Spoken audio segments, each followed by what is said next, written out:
right, strap in. We're talking Scream, and not just Scream 2022 or Scream, which everybody is calling 5 Cream, which it deserves, or even just the 1996 Scream. We're talking all the Screams except the show, because fuck that. 5 Screams for 500,000. I wish that was intentional, but this is such an undertaking now that it feels like it has to be for an occasion. Thank you for 500,000 followers, by the way. That's very kind of you. So Scream is one of the most iconic movies of all time. Not just most iconic horror, I just mean iconic in general. It revitalized the horror genre by both comedically commenting on its tropes, shortcomings, and cliches, while also being one of the finest examples of what the horror and slasher genre can be. As of the moment of writing, it has a matching 79% fresh rating from both critics and audiences, which is far too low, but fine. It's higher over on the Letterboxd side of things, which we respect. Still super impressive for the genre, especially since a lot of the reviews from back in 1996 didn't really seem to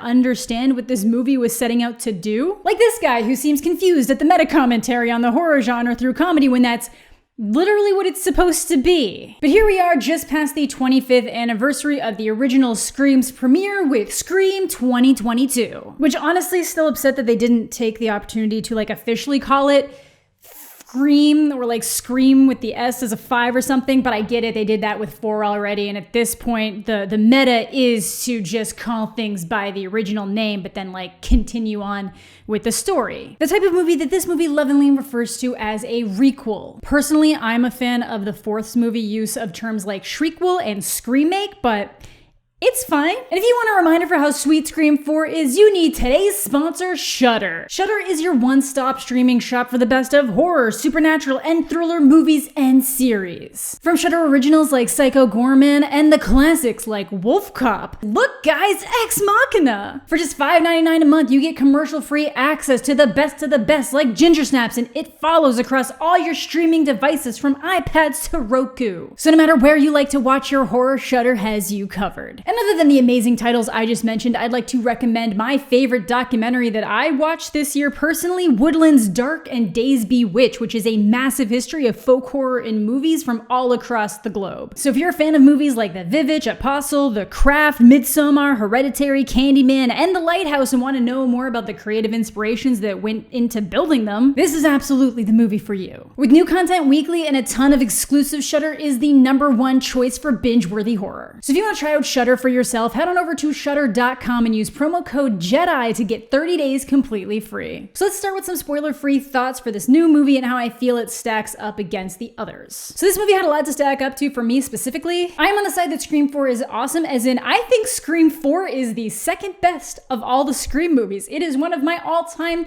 favorite movies. I still think it was the perfect way to extend Scream into the modern age, and if anything, I actually feel like it's more relevant now than it was in 2011. But I watched Scream 4 earlier last week and still loved it. Then I watched it again after seeing the new one twice, and I'm just blown away by how much more creative it is in every conceivable way. In my opinion, I do like what the new one is tackling in a lot of ways. Always down to talk about toxic fandoms. But I feel like in terms of that concept, it loses itself in some of the logistics side of it. And I just personally prefer what Scream 4 explored in terms of fame, live streaming, infamy, and that constant documentation of life. And just from a sheer enjoyment factor, I think 4 has better characters, better comedy and one-liners, and I just think that the kills and the setup for them are way more creative, even though a large chunk of them are just playing off the kills from the original movie. I'll get into specifics of what I liked about 4 when we get to it, because this is not supposed to be a video about Scream 4, and we've already talked about it more than the new one, but I was really hoping that this one would at least get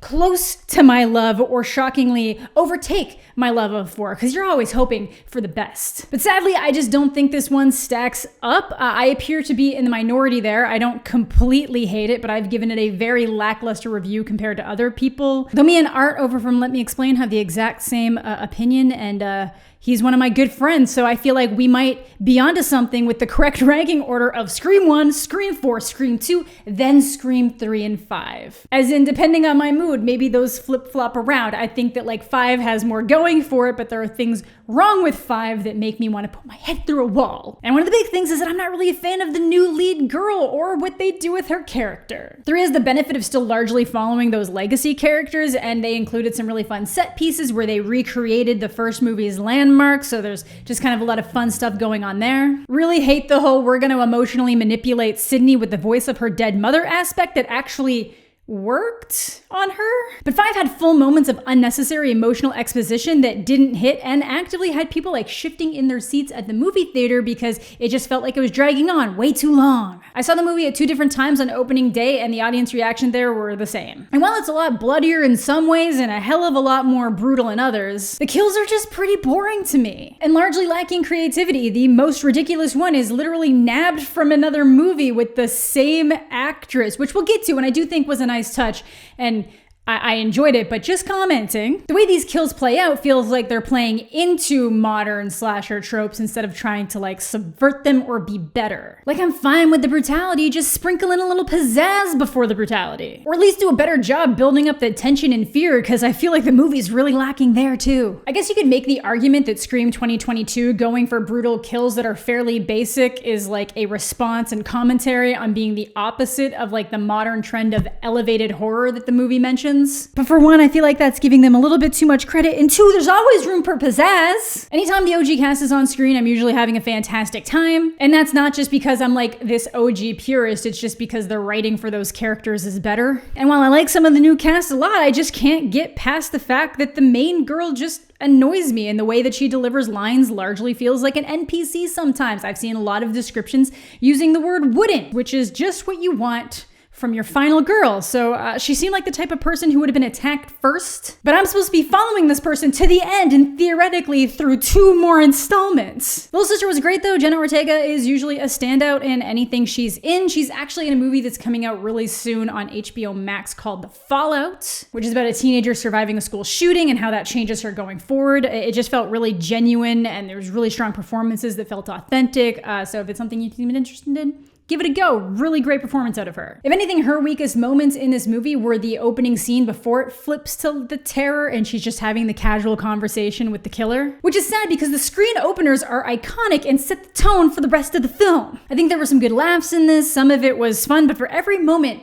I was into, there were like 2 more rounding the corner that made me want to put my head through a wall. And again, it really wasn't all that scary. It didn't delve into jump scares like so many other things do, but I never felt that chill of dread of what was coming. Maybe like once or twice, but not as much as in the others. And I'll make some suggestions once we get down into the spoiler area of things I would have changed or things I would have just flipped up. But just know that one of the driving conflicts in this movie ties back right into what people didn't like about 3, or at least what I didn't like about 3. So I was annoyed that they took that concept and then blew it up to the extreme here, and people just seem to be fine with that. I also think it gets a little bit tripped up in its own motivations and ideas of fandom at times, to the point that you could potentially give them the benefit of the doubt that this is another layer to the meta. But I really don't think so. I just think that they didn't like connect some of those dots the way that my brain is connecting them, but we'll get there. Most of you are probably gonna really love this, or at least really enjoy this, so happy for you. I don't wanna be this way. I wanna love things. I wanna feel. But this Scream movie just feels like the longer time goes on, the more the issues I have with it will start to bother me, especially if they carry over into the sequels. But I figured I'd take a little bit of, which turned into a lot of bit of, retrospective look at the other Scream movies before we jump into Scream,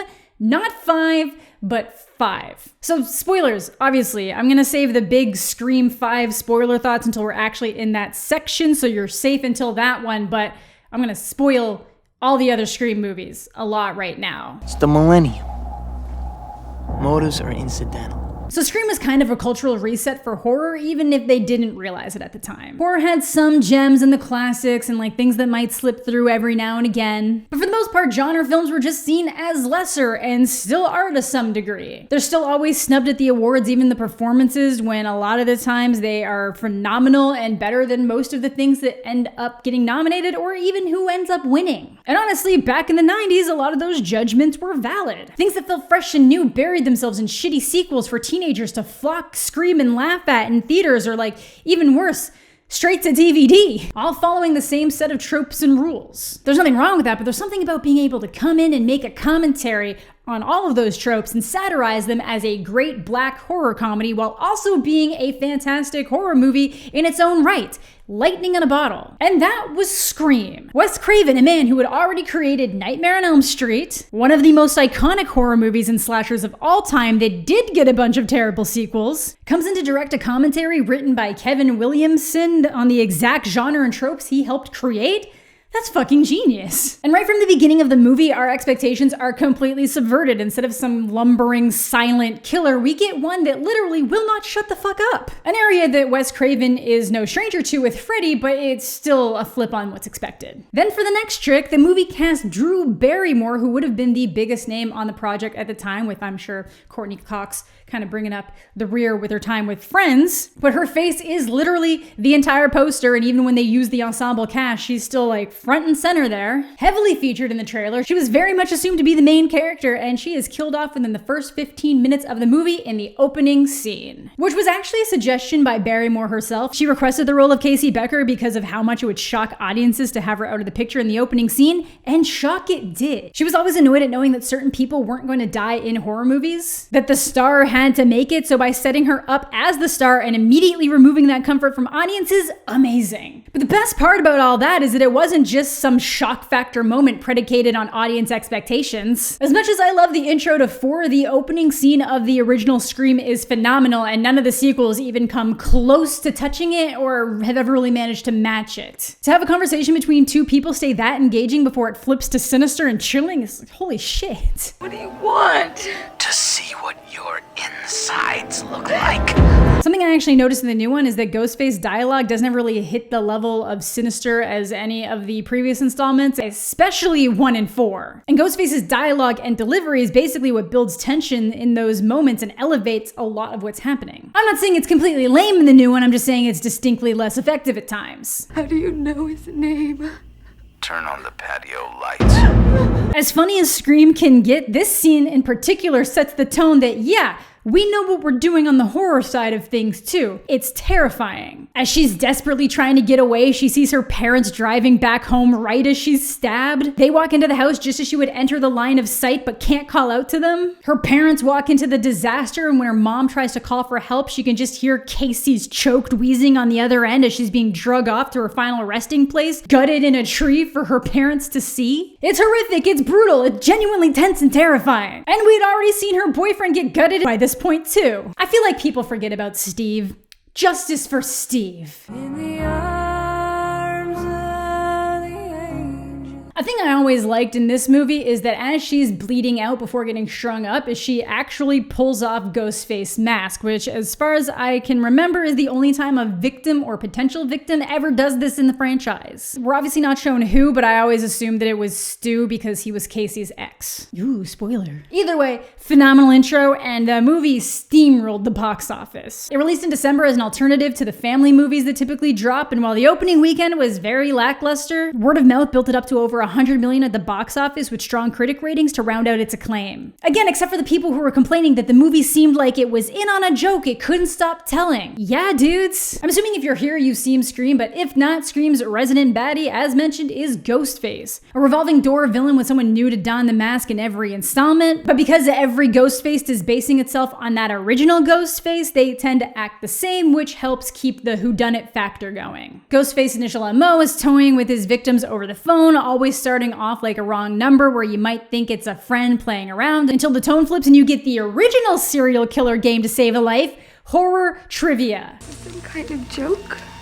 More of a game, really. Look, just because it's not as intense as Jigsaw doesn't mean people don't die. There's a handful of characters that stay super relevant to the entire series in every movie, but they all go back to Sidney Prescott, played by Neve Campbell, meaning that the conversations between her and Ghostface tend to get more personal and detailed. The story picks up just before the anniversary of her mother's brutal murder, and she starts getting tormented right after the deaths of Casey Becker and Steve Orth. While Sydney's trying to avoid being the next victim, she's also dealing with some pretty complicated emotions surrounding her mother, Maureen Prescott. Mainly thanks to a series of rumors running through town that were largely started by local reporter Gail Weathers, played by Courtney Cox, aka Monica. Gail is pretty much the only person who believes that the man who is convicted of killing Sydney's mom is innocent, but to push for his innocence, she's also the one pushing the rumors that Sydney's mom was sleeping around and that Cotton Weary was framed. Which is obviously rough for Sydney because she's the one who testified that she saw Cotton walking away from the crime scene because whoever the killer was wearing his jacket, and the jacket was later found with her blood in his possession. So the large implication from Gail here is that these new murders are linked to the murder of her mother, meaning that the real killer is still out there. If I'm right about this, I could save a man's life. And while she may be pushing for someone's innocence, her main aim is to build up her own brand by any means necessary. Do you know what that could do for my book sales? Sydney's not a fan. So, how's the book? I'll send you a copy. But Sydney is my ultimate final girl. I know everyone loves Laurie Strode, and honestly, I don't think Ripley is a final girl. I think she's like a professional. Anyways, I think that Laurie's kind of ascended beyond a final girl at this point, and even if she hadn't, it's Sydney all the way, baby. I think it's largely because I like the Scream franchise way more than I like Halloween. But I really just think that Sydney's always so capable of kicking ass. It never feels like she's just like lucking her way out of things. Calling out the killers for being the losers they are. And that's what's fun about the baddies being people and not these like supernatural entities just silently lumbering on. Other than the first show killer coming back really dramatically at the end moments, it's a lot scarier wondering if someone you trust is going to try and stab you at any given moment. And it means it's way more fun to mess with them. She just keeps trucking no matter how many times this stuff starts up, and it makes sense that it all connects back to her because it's either people connected to the original kills in some way, or people trying to build off what happened in the original Woodsboro murders, which requires the original characters. It's great. She also kicks a ton of ass always. I feel like people don't talk enough about the Sydney Prescott kicks. I will say I'm largely a fan of where Sydney's left off in this new movie and how they use her in the new movie. Otherwise, the cast is just solid. Randy is the nerdy horror expert that fully acknowledges he'd be the prime suspect. Billy Loomis, Sydney's boyfriend, who's been pressuring her for more intimacy and being a massive dick about her trauma. He's also the first person to be arrested as the potential killer when a cell phone falls out of his pocket right after Sydney gets attacked. Courtney Cox, sometimes Arquette, as the ever iconic Gail Weathers, a highly ambitious reporter with a direct connection to the story and the legacy built out of it.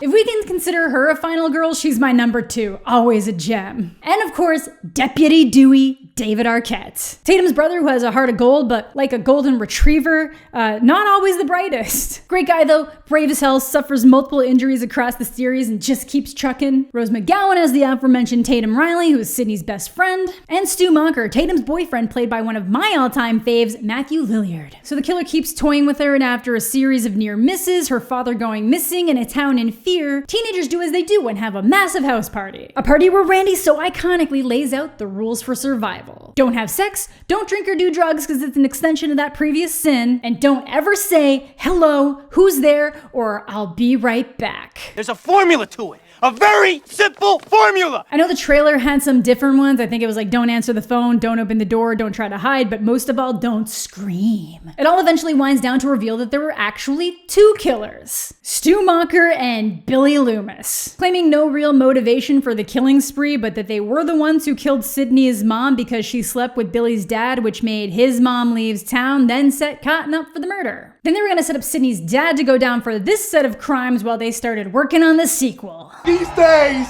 you gotta have a sequel. So Billy literally sticks with Sydney, pushing to take her virginity before he plans to kill her. Because those are the rules. You can't kill a virgin. I'm sure he would have, but you absolutely have to kill the one that has sex in the movie. I did always like that what she's doing in the bedroom mirrors what's happening on screen downstairs. They do it a couple times across the franchise, and I always love it. But this is subverting the trope. Sydney lives, the killers die, and no one gets their perfect ending. Except maybe Gail Weathers, who writes a book about the whole thing, the Woodsboro Murders, which spawns the fictional in-universe movie called Stab, which is literally a Scream parody directed by Robert Rodriguez. But the killer's deaths are fun. When the situation gets out of control, they get really whiny. Billy went at Stu too hard, so he's bleeding out. Police are on their way. What are you gonna tell them?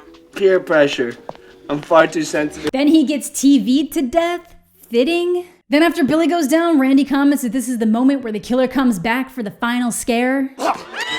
Not in my movie. It's just such a solid movie. It's just so funny while being so horrifying with whodunit elements that revitalize the slasher genre while satirizing tropes and establishing some of its own. Like there always being two killers, except in Scream 3 where they were just really doing their own thing. It feels like the new movie is just ignoring that Scream 3 ever happened. One of the killers always comes back in a really dramatic way when they should be dead, so you gotta get him in the head. First victims playing with kitchen knives. Increasing levels of meta in every installment. Characters baiting Ghostface into doing something, and Ghostface being way closer than they assumed and obliging. Killers injuring themselves to make it look like they're the victims, but going too far. Someone turning up with blood on their hands, leading them to assume that they're the killer, and then them saying that they stumbled upon someone's dead body, so it's always a toss-up as to whether they done it or didn't. Someone getting a non-lethal arm cut, leading you to wonder, wait, is this the second killer and that was just for show, or was it luck of the draw? Setting the tone for killers to act really over the top once they're doing their big reveal, sometimes to detriment, but mostly fun. I'm sure there's a ton more that I'm blanking on, but it's also great. It's very fun. And in terms of the first movie, it's really fun how they address horror tropes and rules. Sydney commenting that girls in horror movies are always so dumb because they always run up the stairs instead of out the front door, and then creating a situation for herself where she has to run upstairs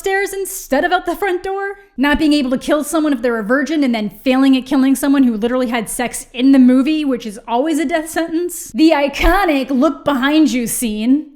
Jeremy, look behind you. Look behind you. They do bring back the look behind you for the new one, and it is one of the best moments of the movie. Love the Mindy character and that look on her face when she's like, wait. Top notch. That scene is also just super creative with the delayed camera feed that Gail set up so Sydney and Kenny can see it happening from the van, but then remember the delay too late. So good, so tragic. Rip Kenny. Oh God, Kenny, I'm sorry, but get off my fucking windshield!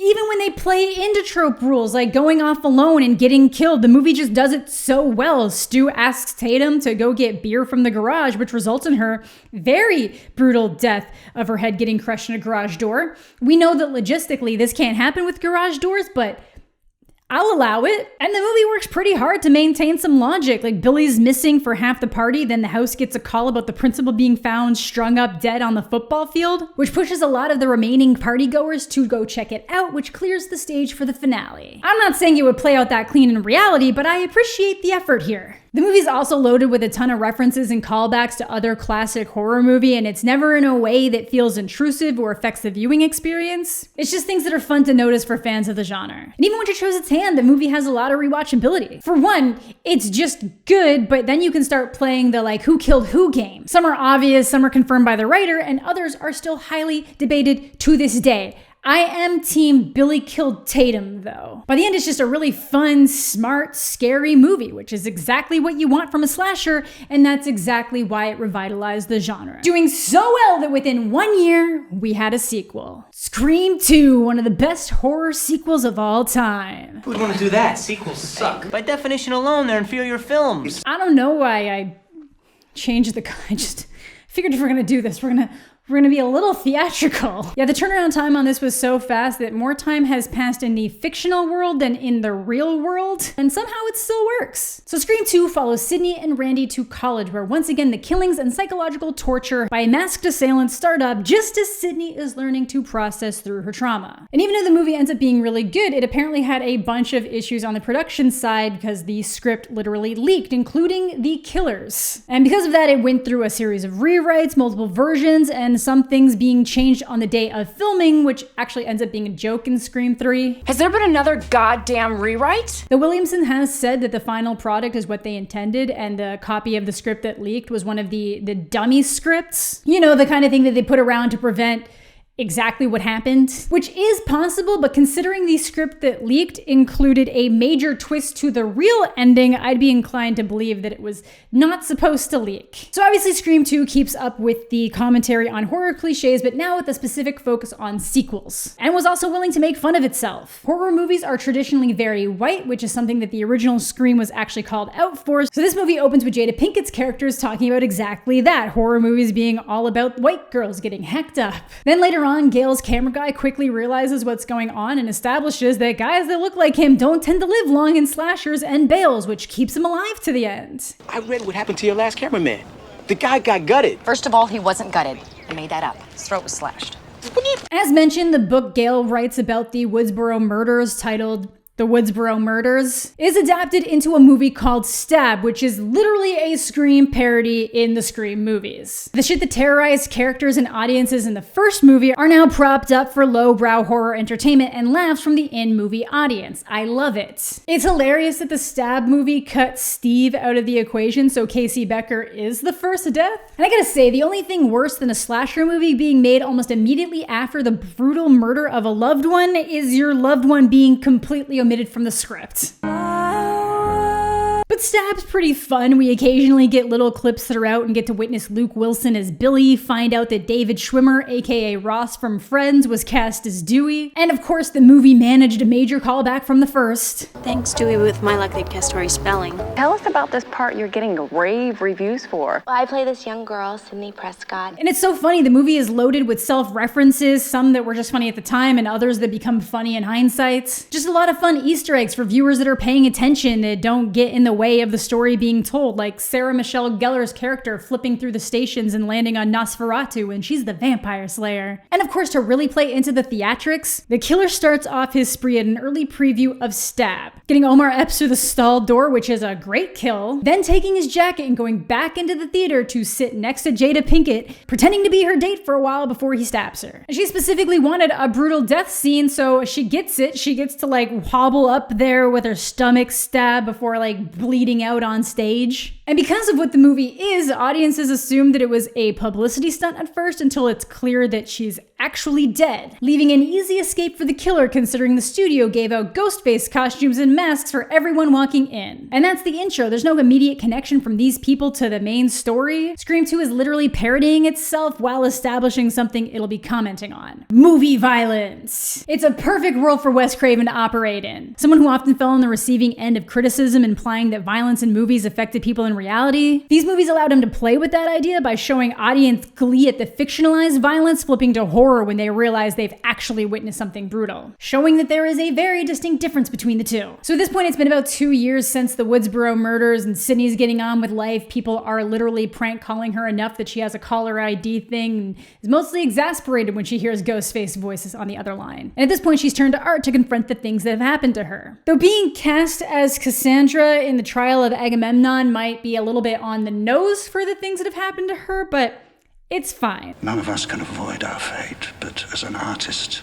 you can honestly face it and fight it. Again, Gale fits in as the media representation over sensationalizing violence and tragedy for personal gain. First by trying to force an interview between Sydney and the newly released Cotton Weary, then by continuing to pursue the new killings in hopes of being able to break the story. But by the end of the movie, she doesn't chase the story. She actually turns away from the camera so that she can accompany Dewey to the hospital, which is the complete opposite of what happened at the end of the first movie, but she keeps writing books though, so get that coin. And then of course, Dewey makes his way to Windsor College to help out after the killings start up again, and the gang's all here. So for this movie, the cast is rounded out by Hallie, Sydney's roommate, Derek, Sydney's new boyfriend, Mickey, a film nerd who gives Randy a run for his money, and Cece, a sorority sister who's also in their film class. Portia de Rossi and another model are also there trying to recruit Sydney to a sorority. It's fun. So with the movie's continued discussion about whether or not sequels can ever surpass the original, Randy lays out some new rules, but this time for sequels. 1, the body count is always bigger. 2, they're more brutal. And 3, never ever assume the killer is dead. Now the third rule actually gets cut off in the movie, but the trailer included the full line, which is something Randy essentially said at the end of the last movie, but continues to be true here and for Screams to come. And they pull off their other rules too. We're up from 7 kills in the first movie, 8 if you include Maureen Prescott, to 10 kills in Scream 2. The kills themselves do get more brutal. Phil is stabbed through the ear, Maureen is gutted and stabbed multiple times before collapsing on stage. A cop has a construction pole slammed through his head. Still hard to compete with Tatum's death though. That was brutal. There's also a lot of creativity to the stalking and the attacks, like Gale and Dewey being filmed from behind, revealing that the killer seems to be making a movie of his crimes, which leads into the sound booth scene where Gale is first being hunted by Ghostface, which cuts to Dewey desperately trying to get her attention before he gets attacked. It's art! in the form of a brutal stabbing, but don't worry, he's not dead. Then there's Derek, Sydney's boyfriend, literally on the cross after his frat hazing, killed after Sydney has a moment's hesitation of his involvement in the crime. Super brutal, great set piece though. But I think the one death in this movie that feels the most brutal, even though it's entirely off screen, is Randy's. What's your favorite scary movie? Showgirls. Absolutely frightening. Yeah, Randy fucking dies and it sucks. He's a beloved favorite that I at least would have liked to see make it to the third movie, which he kinda does, but I mean, really? But in broad daylight, after antagonizing the killer on the phone about Billy Loomis being a loser, Randy gets yanked into a van and brutally stabbed to death. It is simultaneously the most popular and most hated scene of this movie, because it's nice that they had the guts to go for Randy, but everyone also loves Randy. Then we get a scene that is very tense and very good, but also kind of annoys me. When the cops protecting Sydney end up killed and she and Hallie have to crawl over Ghostface to get out of the car, it's terrifying. You're just waiting for that body to move or something to happen to one of them. However, always rip off the mask if you're given the opportunity to. If you think he's knocked out, take off the mask. If you're comfortable enough crawling over him or feel like you have to crawl over him, take off the mask. At least once you get out of the car, take off the mask. Instead, we end up with them running off and then Sydney being like, no, I gotta go back and unmask him, and Hallie staying behind to very obviously be killed. Because it's not always the one that splits off that gets killed, sometimes it's the one that stays behind. So by the end of the movie, it is revealed that the killers are Mickey, someone who Randy pegged pretty quick, and... Gail. No, not Gail. Mrs. Loomis, aka Billy's mom. Mrs. Voorhees was a terrific serial killer. The in-movie teaser scene for Stab that we're shown is specifically the recreation of the one where Billy is mentioning his mom leaving being very similar to Sydney's mom being dead, just to put the idea in your mind that Billy's mom is out there somewhere. I think her performance here goes a little bit overboard, but we end up with our first split motive scenario. She's very obviously motivated by revenge. Sydney killed Billy, she's killing Sydney and manipulating Mickey to take the fall. Mickey's too dumb to realize this and just wants to be a killer and actually plans to get caught so that he can play into the spectacle of his "the movies made me do it" defense, which even the movie points out as stupid. He specifically talks about pushing it to the trial phase, giving the people the spectacle they're craving, and genuinely thinks he's gonna get off. And he was fun. He added some pizzazz. All the victims up to Randy had names that match parts of the original victims. Then you could even consider Randy the tying up loose ends of who should have died in the original, but it was literally Mrs. Loomis going off the edge because she couldn't handle Randy shit-talking her little Billy. What a rat-looking, homo-repressed mama's boy. Then it's just, falling into killing whoever gets in your way. But as with every Scream, the killers must die. Mickey's the loose end gets obliterated by Sydney and Gail for trying to come back after Mrs. Loomis shot him, and Sydney deals the headshot before Mrs. Loomis even has a chance to come back after Cotton shot her. Oh yeah, Cotton's just been looming around the entire time. He is super obsessed with trying to ride his wrongful conviction to fame and is extremely agitated that Sydney is not willing to go along with it at all, to the point that it feels like him saving her at the end was completely dependent on her agreeing to a Diane Sawyer interview. Bet you that Diane Sawyer interview's looking real good right about now. Consider it done. It was definitely dependent on her agreeing to a Diane Sawyer interview. Doesn't top the original, but still a fun ride. But that brings us to what most people would consider to be the worst of the Scream movies. Scream 3, aka Holy Shit Courtney Cox's Bangs. Yeah, we're just gonna keep doing this. We're just gonna cycle through some colors. This is gonna be fun. This one adds an even deeper layer to the movie meta by literally surrounding the filming of Stab 3. So while we do get our familiar faces, though Neve Campbell wasn't around for a big chunk of this because she was filming Party of 5, we also get the cast of the in-movie running around too. Literally filming the equivalent installment for the movie we as the audience are currently watching. I actually like the angle, but the movie has a lot of flaws. Big one being that this movie really drops off a lot of the satirical horror commentary and really just focuses on its own timeline as reality. Until it does get to one of the most on-the-nose critiques of the realities of the film industry, at least in a horror movie. Doesn't go far enough, but it's certainly something, especially in hindsight. And somehow the production for this one seemed even messier than the previous. With multiple script changes happening the day of filming, the replica of the original Scream location was built during production, and then they wrote the scenes to match it, which I'm okay with. Replicating set pieces from the original movie was super fun and made for some exciting chase scenes, but probably annoyed the fuck out of everyone else on set. I guess they'd have to reshoot old scenes to match continuity and occasionally filmed multiple script variations of each scene so they would hopefully have something filmed to match any changes going forward, which is insane. Other than the new one, this is the only Scream movie not written by Kevin Williamson, and it shows he had left like a rough outline of his plans to Aaron Kruger, and he just didn't necessarily do the best job with it. He openly admitted that he didn't have a full understanding of the characters he was writing for, which required Craven to step in and fix things. Basically, things were doomed to be a bit rocky. It also commits a cardinal sin. It fucks with the original. Don't fuck with the original. Whoa there, Scream 4 Sid. We'll get to you soon. So jumping into the movie right away, this flips up the expected by giving us a Ghostface who's willing to use the voice changer to pretend to be anyone instead of just the familiar voice of Roger L. Jackson, who incidentally wasn't allowed to meet the cast of Scream 1 so they'd all have better reactions to the voice. But the movie opens with Cotton Weary, who they have somehow managed to make a terribly unlikable character even though he was wrongfully convicted of murder, being tricked by a wrong number from a girl that instantly starts playing up his ego. Now inflated that he's managed to get his own show and a little bit of fame based on his experiences and is currently filming a walk-on role for the Stab movie. And as much as people hate Scream 3, I do think the intro is creative. Whoever this Ghostface is looking for Sydney, who secluded herself off in the middle of nowheres with a dog and now works for a crisis hotline to help other women in need. But when Cotton can't give up her location, he's gotta die. So by using the voice changer to sound like Cotton, the killer convinces his girlfriend that he's snapped, so when Cotton actually gets home, she attacks him, leaving herself wide open for Ghostface, and then he meets the same fate, with the killer leaving behind a picture of Maureen Prescott on his body. So long, pal. There's no reason to presume that Cotton's death had anything to do with this movie, is there? He was making a movie called Stab. He was stabbed. So it quickly becomes clear that the killer is killing anybody involved in the movie and killing them in the order that they die in the script. Issue being, there are multiple versions of the script, so no one actually knows how to anticipate who's going to be next. And holy shit, that is Jenny McCarthy. Oh, the damage you will go on to cause. I could go through the other in-movie actors in detail, but they all die. Replacement Tori Spelling as Sydney is just terrible, sketchy, too mousy. Would have liked her to be in on it as a killer, but it's fine. Randy Feeling gets launched off a balcony. Stab Dewey blows himself up. Whoever smells the...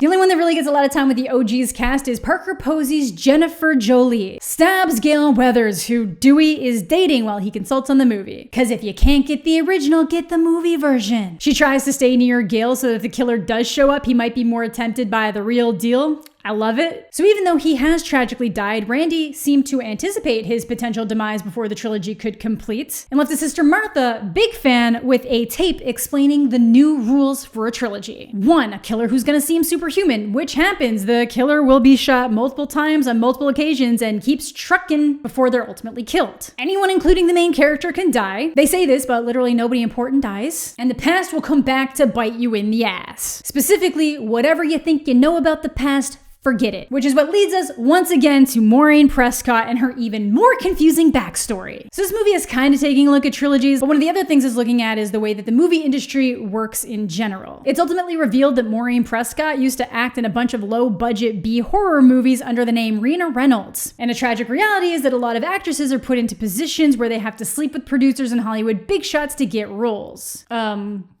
sorry, but Harvey Weinstein executive produced this movie? Holy shit, that's too real. We'll come back to that in a little bit. So by the end of the movie, it's revealed that Stab 3's director, Roman Bridger, is actually Maureen Prescott's son, most likely fathered by producer John Milton, the man who's producing this Stab movie and directed the ones that Maureen was in. That's right, a secret half-brother who wants revenge because Maureen wanted nothing to do with him once she'd established her new life. So why is he going after Sydney? Oh no, you see, the revenge he originally wanted was on Maureen. He reveals that he was the one who told Billy that Maureen Prescott was sleeping with his dad and convinced him to kill her and recruit Stu to be the potential fall guy if anything went wrong. But then they just went serial killer rogue. So now he wants to frame Sydney for all the murders he's committed with the voice changer so that he can have the fame that she has because he's upset that Billy and Stu fucked up and made way for Sydney the survivor. Yeah, I don't know. I dig the logic behind setting Sydney up to figuring out who John Milton is and wanting revenge for what he did to her mother, but otherwise, don't fuck with the original. My canon is that Billy and Stu did the original all on their own. This fell right into what so many horror movies do. It got stupid by trying to be too clever. But there's some fun to that stupidity at times. The house blowing up is dumb, but like, okay, yeah, wow, I guess you gotta use that bigger budget for something.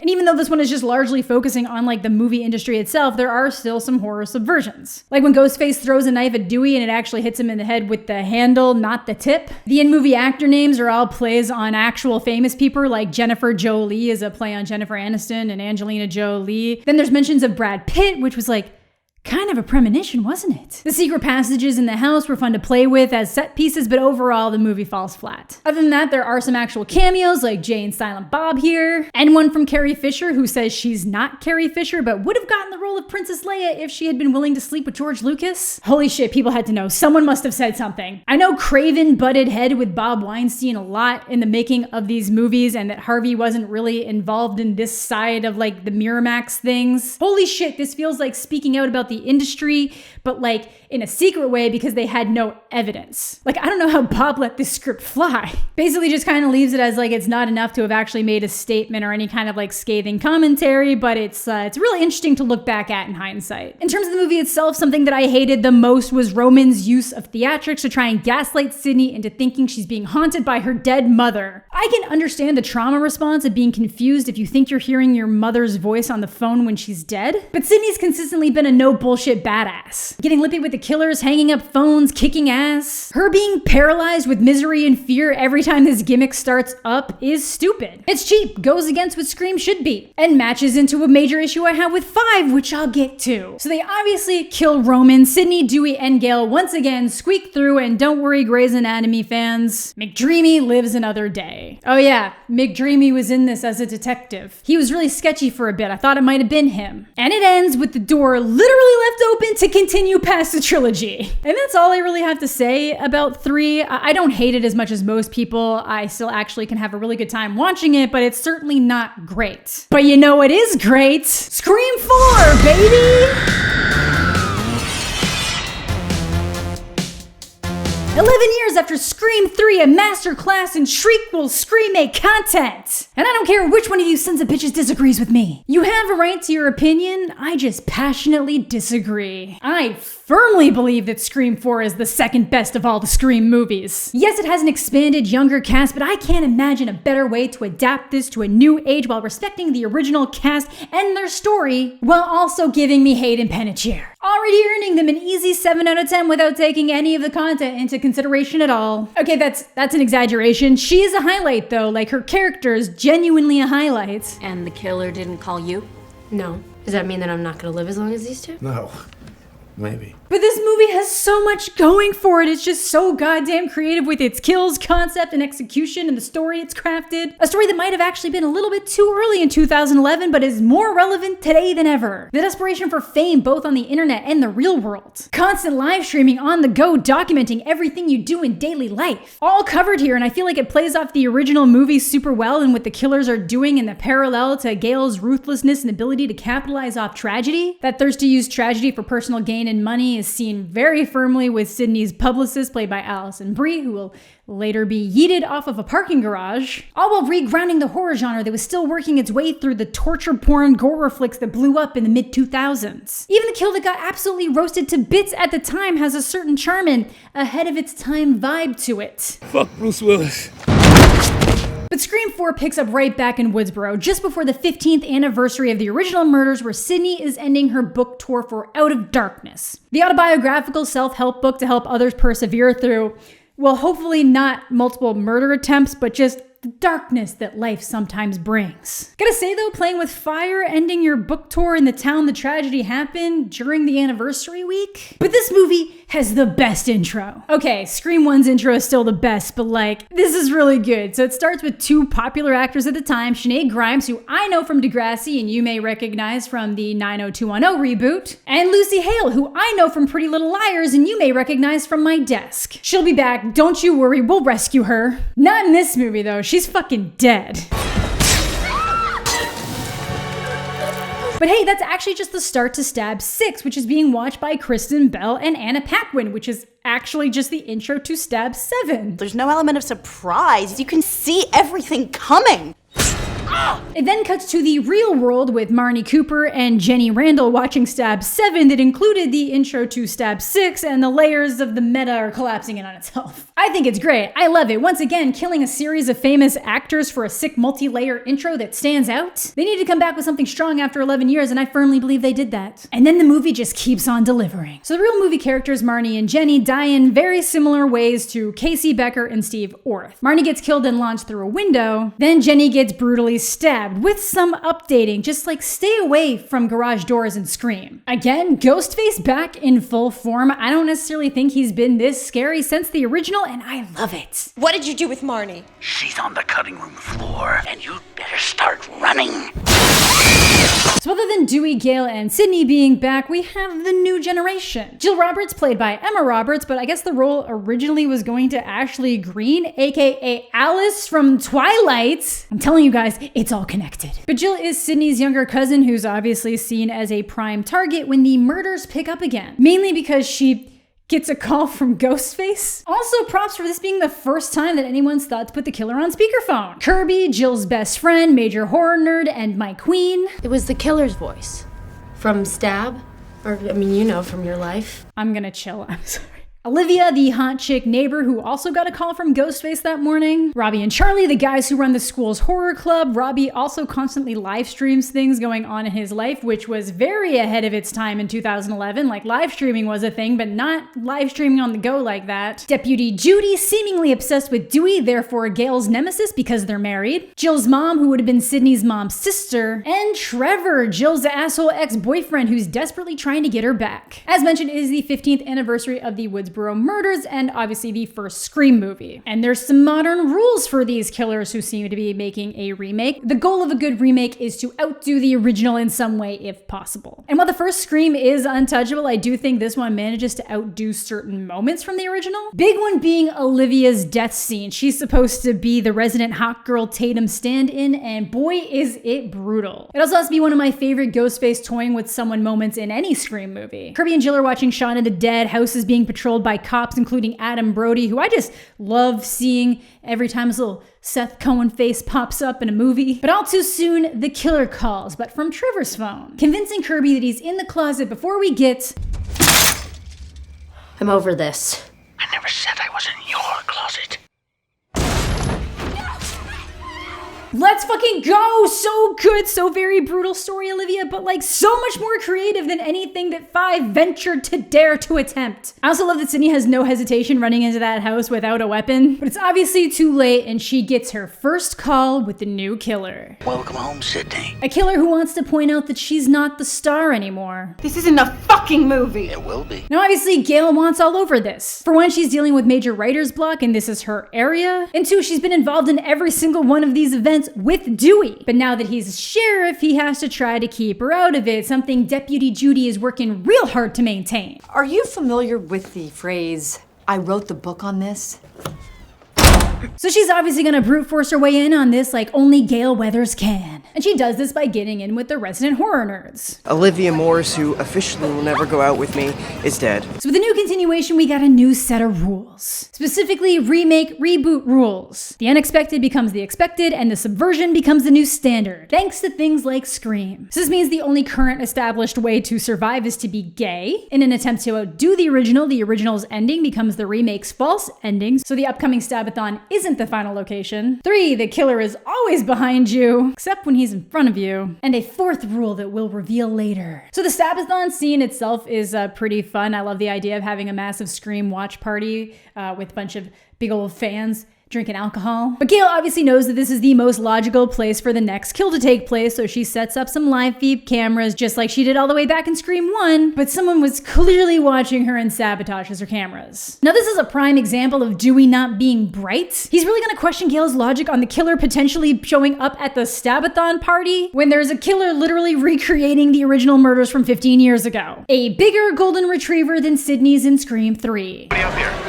There's no It's all under control, huh, Sheriff? We get this scene of Gail setting the cameras back up before she notices that there's a new camera in place. And while it's dumb of her to walk towards it as it's moving around lit up, clearly watching her, it makes for this sweet scene of her camera catching Ghostface slinking towards her while Dewey sees it happening from outside. I live for moments like that in Scream. Again, a callback to the first Scream with Ghostface slinking towards Randy while Kenny and Sid are watching the delayed video feed. And in typical Scream fashion, what Gail is going through is mirroring what the kids are watching on screen. But thankfully, Dewey shows up to distract the killer before they can get the full kill in, and Gail kicks them off after getting stabbed in the shoulder. Damn it, Dewey, take some shooting lessons. But much like Scream 2, where Mickey was recording the kills, and Scream 3, where a literal movie was being made, the kills in Scream 4 are all being recorded in real time with the intention of making it into a movie, which in turn plays into the marketability of tragedy element this movie and series in general explores. When Sydney's publicist finds out that the murders are starting up again, all she sees are dollar signs associated with a tragedy, looking to exploit it in a way that's even worse than Gail and honestly on par with the concept of the Stab franchise existing. 2 girls butchered. Payday. And that just plays into reality. It's a fine line between making something out of a tragedy to make a statement or explore it and exploiting it. Always err on the side of Zodiac and not Ted Bundy, American boogeyman. Then when it winds into its conclusion, the killer's final set is Kirby's house. And this movie does a really good job of keeping you on your toes of who the killer might be. Because we gotta assume there's two. Is it the horror nerds making their own master meta shriekquel? Is it the boyfriend again? Trevor says he loses his phone early on, but then still shows up at the house saying that Jill invited him, but she entirely denies doing so. He says he got a new phone, but now she can't find hers. The final set is Kirby's house, and she's the only one who seems to be around after people disappear and Sydney comes back around. Then when Jill comes back around, she says her phone was in Kirby's room. Is it the creepy deputy? Lots of options in our house of horrors. And I love how this scene plays out and the kills. We got drunk Robbie, whose camera somehow ends up backwards, and of course, by the time he turns it around, instead of Ghostface sneaking up behind him, he's in front of him. I'm gay! I'm gay! I mean, if it helps. Cinema. Then when Sid and Kirby are alone, Charlie gets to be the, oh no, I'm not the killer, I just found a dead body guy. This whole scene is amazing. Kirby doesn't let him in because Sydney says not to if she can't completely trust him, and then Ghostface nabs him and the patio lights reveal him strapped to a chair. Just like Steve Orth, the direct recreation of Scream 1 when Kirby gets a call from the killer to play a game. And she crushes it until she just starts spewing out every horror remake she can remember, but it turns out it didn't matter because Charlie's one of the killers, baby. No, you're too pretty to die. I would not have killed you if I had been the killer, Kirby, and that's a promise. I'm so sorry.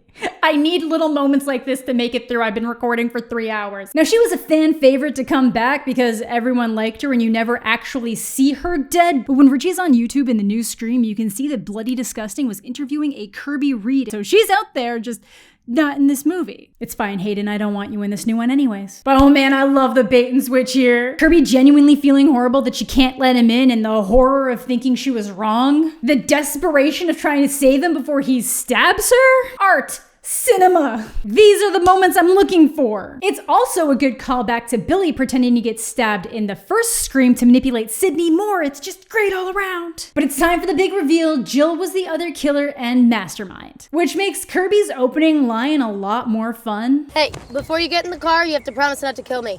And of the end of movie plans, Scream 4's is probably the most tight. They lure Sydney to Kirby's house with a phone call talking about family, and Jill left her laptop slightly open so Sydney knows where she snuck off to. Jill's motivations make a ton of sense for a little sociopath, and her methods are solid. Like, she'd probably still get caught if people really looked into it, but the way she has Trevor set up to take the fall with her real partner, Charlie, as his second makes sense. Trevor gets set up because he took her virginity, then cheated on her. I am not the girl you cheat on.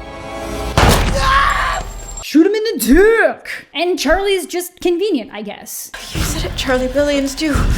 Trevor and you. Sorry, Charlie, can't be a Randy. And like so many young people today, she specifically wants to be famous. She's tired of living in Sydney's shadow and wants her time to shine as the sole survivor. She doesn't even particularly care if Sydney's alive or dead, she just needs it to be authentic, which is why she killed her own mother. What world are you living in? I don't need friends. I need fans. so goddamn relevant, baby. I also think the whodunit setup stays pretty sharp. They kill Marnie and Jenny, then use their phones to call Olivia and Jill, then ditch one of the phones in Sydney's car with a blatant threat so she both can't leave town and wouldn't want to leave town now that she knows her cousin's been threatened. Then stealing Trevor's phone to use to make the other threats makes it easier to pin things on him in the long run and keep the audience on its toes. I think the biggest early hint that it's Jill is that when everyone's phones start going off in class to spread the news of what happened to Jenny and Marnie, Jill doesn't go for hers at all. Jill also gets the vanity cut after Olivia dies, which is the classic "I can't be the killer, I was attacked" tell. God, Sid does so well with those kicks. But Jill really commits to the part she's established for herself. Once she takes Charlie out of the equation, poor bastard thought he was gonna be a Randy and forgot all about Stu. But she literally starts fight clubbing herself. After stabbing Sydney, she uses Trevor's hand to scratch her face, rip out her hair, slams herself into a picture, stabs her own shoulder before finally launching herself through a glass table.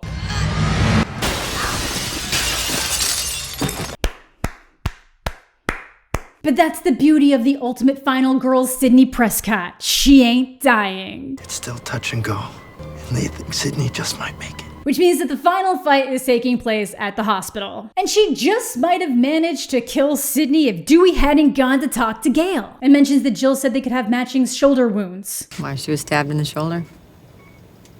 How did she know I was too? Damn it! Damn it, Dewey, pay attention, you're the sheriff! Now, I honestly don't know why Jill didn't just start blasting when she gets a gun, because every single one of these people needs to die for her to keep the story going. But it gives Sydney just enough time to pull off this very creative kill that felt similar to how Stu went out. Clear. Clear? Clear. It's so dumb. I love it. Get fucked. And then finally, my favorite goddamn line. I would consider getting a variation of this tattooed on my body. You forgot the first rule of remakes, Jill. Don't fuck with the original. Perfection. Only thing that could make it better is if Kirby was wheeled in at this exact moment. Yeah, I fucking love it. I think it's smart, creative, funny, and still super relevant 11 years later. I like all the characters, great line delivery, lots of quotable moments. I'm a huge fan. The only real issue with Scream 4 is the way it looks. They really parodied the brightness of some of those earlier horror movies to the extreme, like lots of contrast, way overexposed. It honestly looks like a dream sequence a lot of the time. But there's also just a certain charm to it, you know? Like, look at this flare as she bashes Dewey with a bedpan. Also, that's something you can very easily fix with another edit. Not that I necessarily want them to do that, but like, that's an easy one. I just love it. Again, creative kills, Olivia from the other closet, mom getting stabbed through the mail slot, I'm gay while live streaming, the chair recreation with Charlie, Jill fight clubbing herself, so many solid shots. I think this movie had a really clear concept it wanted to explore, and it nailed it across the board. Execution is tight, pays solid homage to the original and how it's trying to recreate the murders on its anniversary, big fan. And then it kind of looked like we weren't gonna get another. I know it underperformed at the box office, but I think they still could have chugged one out, and I really wanted that until Wes Craven passed away. Then I never wanted another one. So of course, we get one 11 years later, bringing us to Scream 2022. Scream, 5 cream, whatever. Oh God. Remember, if you're mean to me, you're doing exactly what this movie is condemning. I'm only partially joking. I wanted to love this. I was mildly concerned when it was getting a January release because that's traditionally where they dump shitty horror, but I was really hoping that they felt confident enough in what they had created that this would be like another level to the meta subversion. And to most people, I'm sure that's what happened, but I have very strong feelings for a few things that completely cut the legs off of this movie for me, which I'll explain, and I'll talk about some things I would have changed to make me happy. I also think that once this is available digitally, I'll do a full video about it exclusively so I can go through every single thought I had at every moment because I want to. Maybe not every moment, but like, yeah, if you enjoyed this film, that's great. I'm super happy for you, and I'm so jealous. I'd like to think that at this point, it's obvious that I love Scream. So I really wanted to love this, and even went in with lowered expectations, knowing that this had a different writing and directing team at its helm. Even though I enjoyed the team's previous horror comedy, Ready or Not. And this wasn't completely shitty, but enough annoyed me that I genuinely had to stop and wonder if I'm super depressed, and like, Maybe, but the passion that I can exude for 4 lets me know that I'm not jaded or apathetic. This just tragically didn't hit for me. So let's talk about it. Full spoilers here. I'm not gonna run through the plot like point by point because I wanna save that for when I get full footage. But I'm gonna give you enough to work with if you haven't managed to see this yet or don't think you're going to see this. Why are you here? Thank you, though. So we're back to the basic. Girl at home alone wandering around a kitchen gets a call from an unknown number that seems chill at first until it becomes clear that the caller has sinister intentions. And more so than that, the killer seems particularly interested in the stab movies, which, as you now know, is the in-movie based on the real events of the first movie. So whoever the caller isn't necessarily obsessed with the real story, they're obsessed with the adaptation. And you know what? Good direction to go. Scream 4 had that same element. The horror club had stabathons. People strung up ghost face costumes. The town tragedy turned into a tradition, and those movies are a part of it. But it was still focused on the real event and recreating that for a new generation. This movie is all about stab, again, something that 3 did, which is cool. No real issues here other than I think this probably being the weakest intro to a Scream movie. The way they have Tara explaining elevated horror just feels way too analytical and not genuine. It's a minor complaint, but like if I'm not believing the delivery of the opening scene, it takes away from something. And as usual, she does not make it through the final round of trivia, even though she's cheating, but it doesn't matter because it was all a ploy to get her to leave the house to save her friend Amber, where of course Ghostface is waiting. And it gets pretty brutal. He starts messing with the automatic door locks before getting in the house, snaps her leg, stabs her through the hand, which is always a brutal one to see, then stabs her a bunch just as the cops are arriving. Decent start. It does pick up once it switches off of like the casual conversation to the more sinister side of thing, and it also is a major subversion because she doesn't die, which is when we get our title card. So let's establish some characters. Obviously, we have the OG with Sydney, who's now a mother with kids and a husband. Not sure how I feel about boardwalk jogging Sydney, but good for her. Apparently, she married Detective McDreamy from Scream 3. That feels weird. He wasn't mentioned in 4 at all, and now they're married with kids. You're gonna show me Sydney in a biker jacket with rolled pant cuffs and not tell me she's had a major life change?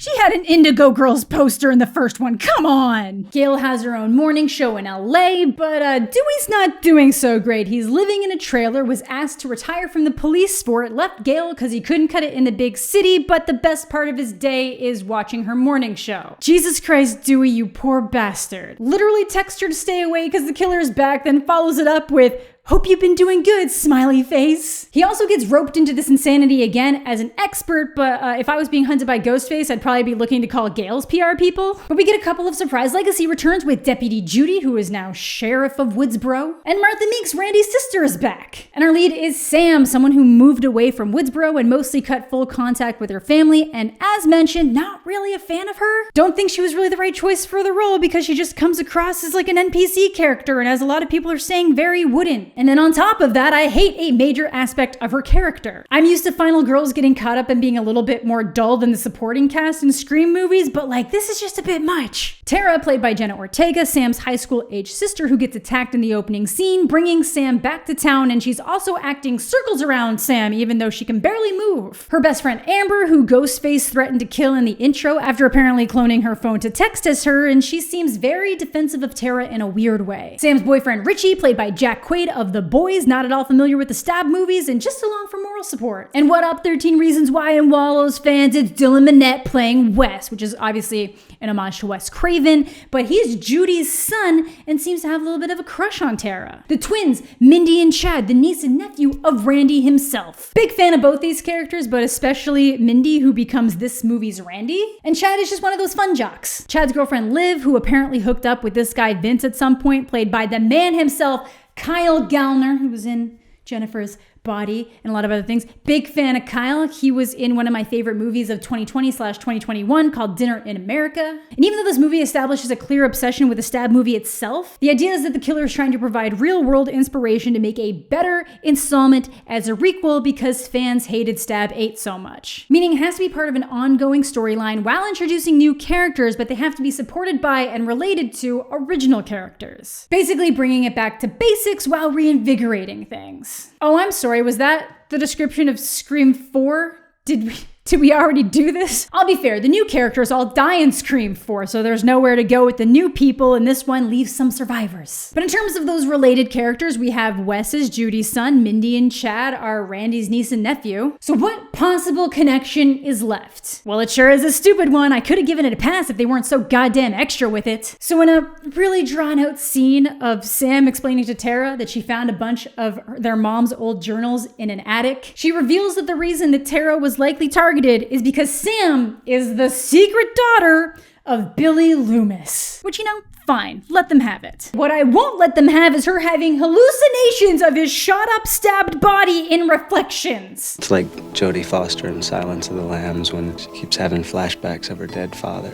Yes, Sam is having hallucinations so severe that not only is she hearing Billy Loomis talk to her, she sees him too and has conversations with him. I know it's a horror movie and I should never be looking for strong logic or realism, but if you're having hallucinations to the extent that you're physically seeing and talking to people, you aren't going to be able to function super well in day-to-day life. Scream has also always been fairly grounded as a slasher. There's no supernatural forces, just people with knives, other than when the killer miraculously comes back from the dead for one final scare. That is it. And I hate that the movie right from the get-go establishes that there's probably something going on with Sam because we see her take pills the second she's on screen the first time. Look, I love a good psychological horror or thriller. I love a good unreliable narrator. Even stories that blend the supernatural with allegories to mental illness, and I'm willing to make concessions for the sake of a good story, even if something isn't necessarily handled the best. But this is both not handled the best and it's a shit story element. It makes sense that the secret daughter of Billy Loomis might have some fears about what that means for her as a person, if there's some kind of biological component that makes her capable of doing things that would horrify her. But did we really need her to hallucinate him? At one point, he literally points her in the direction of a weapon on the ground. Are they gonna solve crimes together now? Fucking Scooby-Doo this shit together so they actually learn to take the mask off Ghostface for once? Fucking stupid.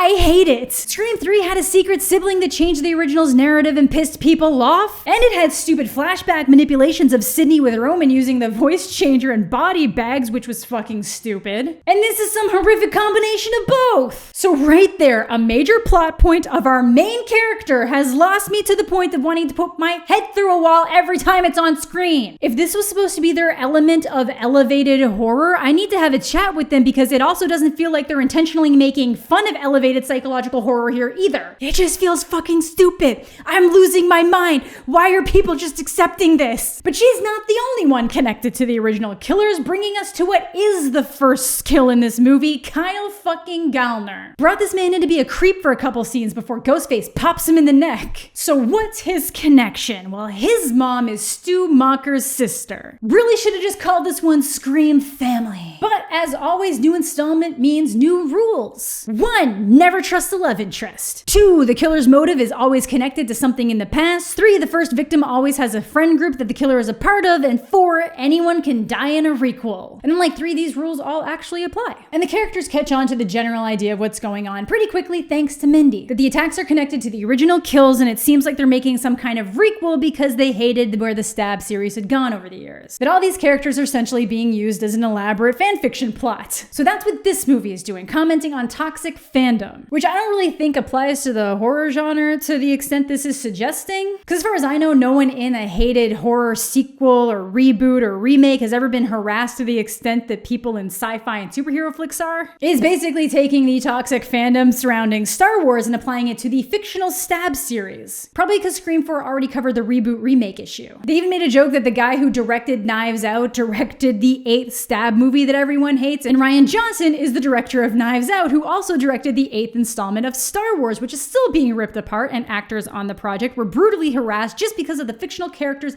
they played. The conversation also has Mindy saying that elevated horror is great, but the issue with Stab 8 is that real Stab movies are meta-slasher whodunits. So why'd you add in the shitty hallucination angle? Also, I get why you want to give audiences the wink wink nudge nudge about Last Jedi discourse, but Rian Johnson would absolutely understand the assignment behind a Scream movie because Knives Out was literally one of the highest grossing original movies that's been released in years. and it's a whodunit. Not an actual critique of the movie because that moment did make me laugh. I'm just commenting that it's interesting. Like what they're going for is smart and they're directly calling themselves out for being another cash grab series resurrection, but it almost feels like, oh, well, we mentioned it, so we can't be doing it. And on top of that, the first 3 Scream movies are all about how movies don't influence people. Then 5 just comes in with like, yeah, these killers were influenced by movies. But mainly, I just don't like a lot of its execution. Again, hard to feel super invested if you don't like the main character. I do think they cared about what they were making. There's a lot of homages. Vince's tattoos are all based on Craven's work and horror films. His car plays the Nick Cave and the Bad Seeds song. And I think that toxic fandoms are a great thing to explore, but references and callbacks and homages only work if the product you're delivering is standing on its own merit. And there's just a lot of the execution that doesn't work for me at all. Yeah, all fandoms have toxic people that go too far, and I'm not saying the horror community is happy with every remake. The movie mentions that, and I agree. But talking about hating a movie is not the level of toxicity this movie is calling out, which is why they had to dip into Star Wars for their example. Which is fine. 4 talks about the lengths people go to for fame, but I wish Scream 5 had actually done something fun with the concept of elevated horror and why there's always room for a good slasher. So from here on out, people keep getting attacked, Tara almost dies again, and Richie gets his arm slashed here, so he's way up on the suspect list now. So Sam decides to leave town with her and Richie, but they have to stop at Amber's first to get her spare inhaler,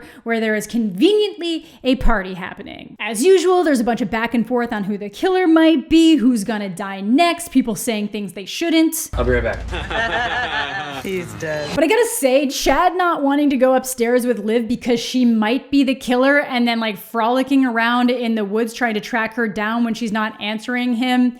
Come on, guys. I think there's a chance that they wanted us to think that Sam was such an unreliable narrator that she could be committing some of the attacks without realizing it, but I never bought that. My brain did not go there. But this is one of my favorite callback scenes where Mindy is watching Stab 1 when Randy's like, behind you, Jamie. And she's like, behind you, Randy, while Ghostface is creeping up on her before getting the perfect look of realization on her face and turning around. She survives and that's all I care about, which is finally where we get Sid and Gail kicking ass again. You want me to help you and the host of a morning show commit murder?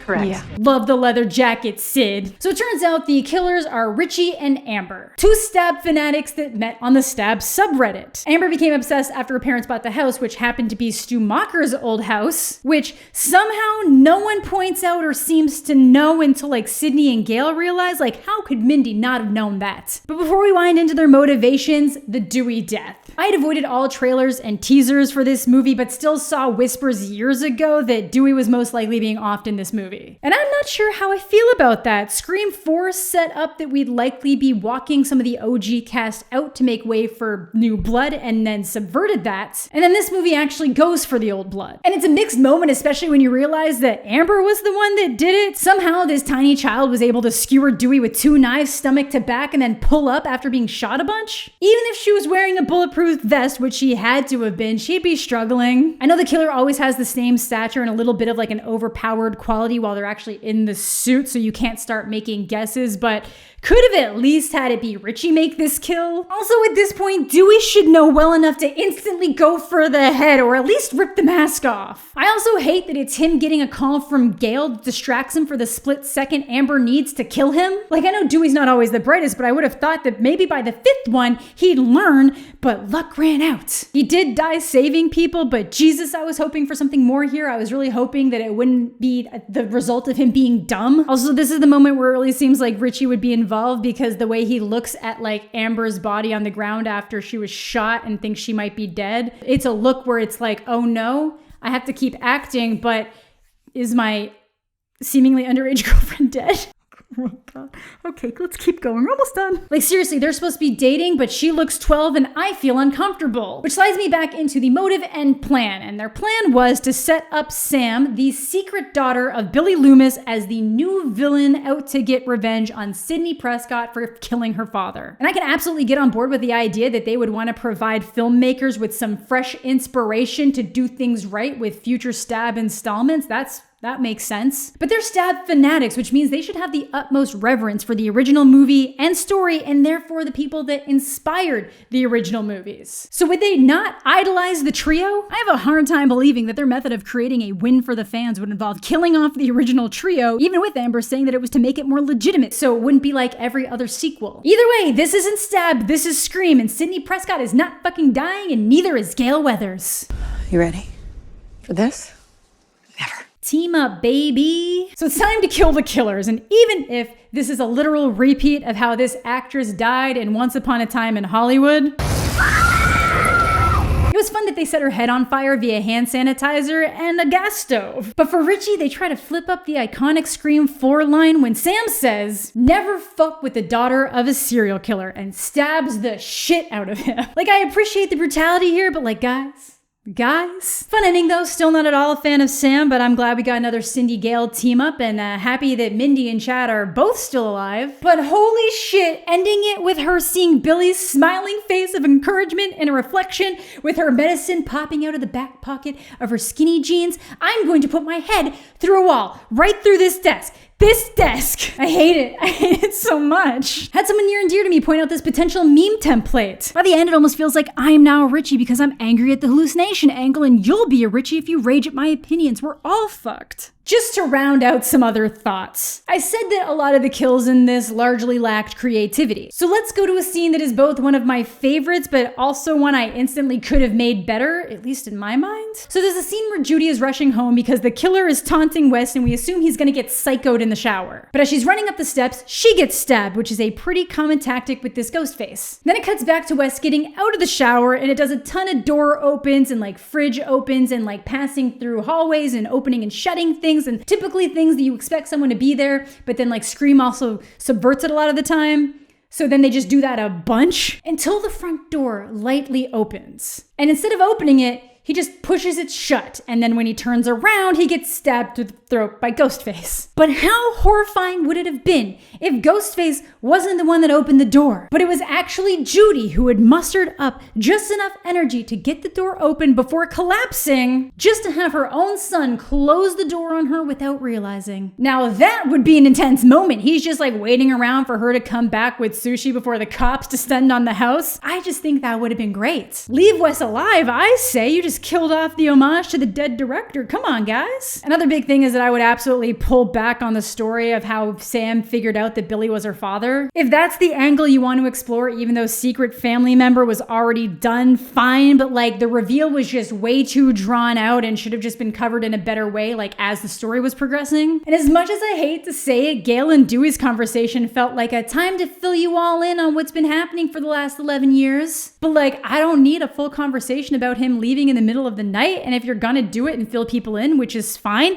give us little nuggets of information as you're telling the story. Don't stop the momentum outside a double murder for a daytime soap opera. And I say that as someone who loves Gale and Dewey. I have a lot of other thoughts, but some of them would just be better if I had the actual footage to work with. So yeah, I think you're getting a dedicated Scream 5 video somewhere down the line. Overall, by the end, I'm team kill Sam and make Tara the new final girl. Like, she survives a lot in this movie, and she's the only one smart enough to like get out of the hospital bed and try to get away when she feels like something's wrong. And as much as I love Mindy, she just has far too much personality to be anything but a supporting character here. Tara's just the right vibe, which I guess maybe they might put her in that role. Oh my god, they might make Sam evil.